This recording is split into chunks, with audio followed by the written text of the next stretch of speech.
Welcome back to Fast Money. Tax season is always a daunting time of the year, but it is especially frightening for crypto investors who traded the crypto craze at the highs in December. Seema Modi's at the crypto desk with all the details. Hi, Seema. Melissa, that's right. Experts say ahead of tax day, some retail investors are selling their cryptocurrency holdings to account for the capital gains they owe on last year's profits. If you're preparing for your return, it's important to know that the IRS labels Bitcoin and other cryptocurrencies as property, not as currency. And if you simply bought and sold Bitcoin in 2017, then the steps taken to file taxes on your holdings is similar to if you held stocks. For example, record your transactional history. This data includes when you bought Bitcoin, the spot price, and what date you sold it at. That will determine whether it's a short or long-term capital gain. Once that's taken care of, you fill out the 8949 form and a Schedule D.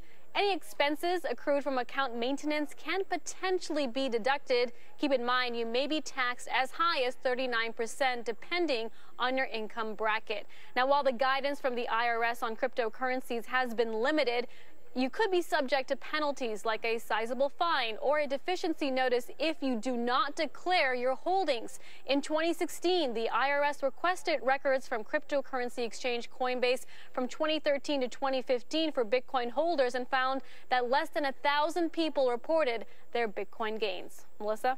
All right. Thank you, Seema Modi. Well, if your cryptos had you freaking out this tax season, BK has got some tips to make sure you're in much better place for next year. It's time for a special tax crypto class. Take it away, Beeks. Yeah, absolutely. So let's talk about next year, because this year it's already over. You're going to have to pay your taxes. But let's talk about next year. What happened this year had this big ramp in December. People had a lot of profits. They took those profits. Now we're down for the first quarter. And all of a sudden you're saying, where am I going to get that money from?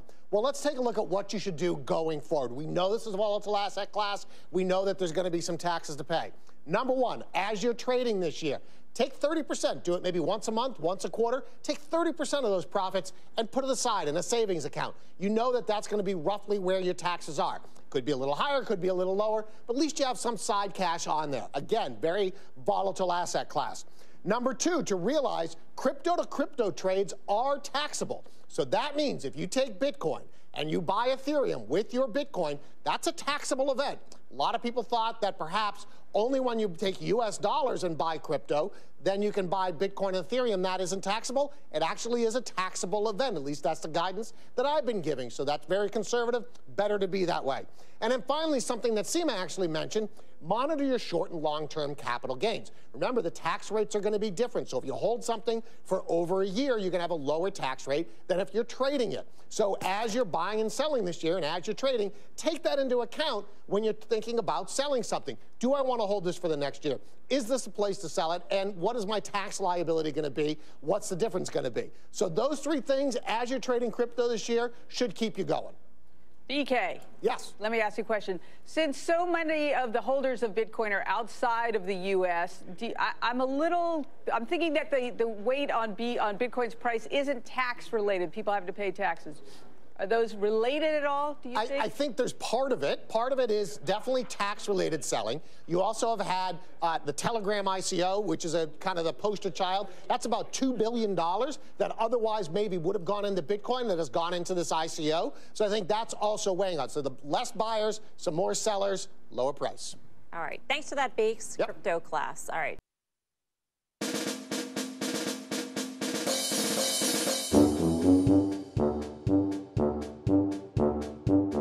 We're gonna do our taxes and we're going to do them right, 'cause the IRS is coming and they're brimming for a fight. Oh, we're gonna do our taxes and I think we'd all agree that doing our taxes yearly is what keeps us safe and free. You're a suck-up, Preston. Oh, they're gonna do their taxes, but I think I'm gonna pass. The taxman can just take this form and shove it up his ass. Hey kids, let's take a look at how wisely the government spends our money.